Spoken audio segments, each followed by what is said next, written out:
Hi guys, good morning. Alam niyo ba kung paano mag-cash in dito sa PayMaya? Just click this. Cash in. Tapos, our partners, ibig sabihin, mag-click ka dyan kung saan malapit na pwede kang mag-cash in. So, dito sa amin ay malapit sa 7-Eleven. Ayan, 7-Eleven. Just click 7-Eleven.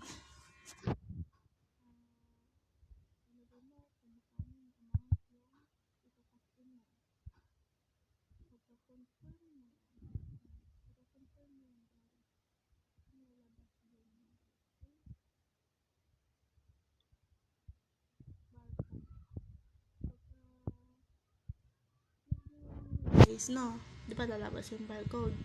Punta ka ngayon sa clinic mong store kung saan malapit sa'yo, 7-Eleven, Cebuano, or ano man. Yan, click mo lang yon. Tapos, kapag may lumabas na barcode, ipakita mo lang to sa bayad center sa kahera.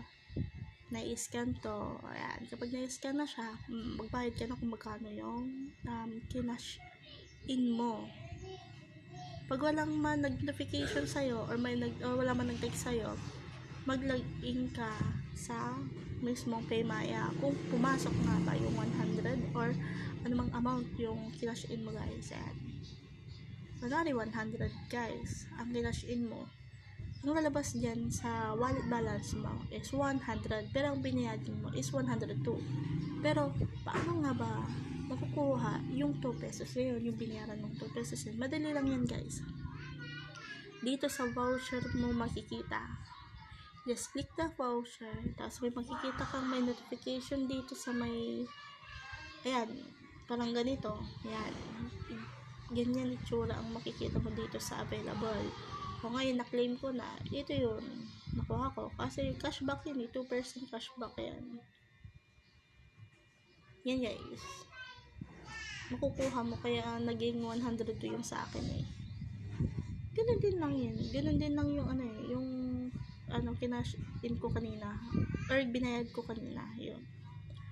Ganda naman tong maganda naman tong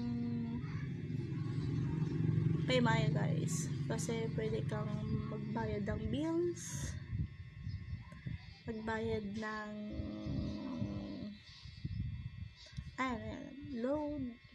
mag-load, yes, mag-bank transfer, kung anong meron kang bangko. Yan guys, yun lang masasabi ko guys. Sana panood niyo ito at makatulong po ako sa inyo. Maraming salamat.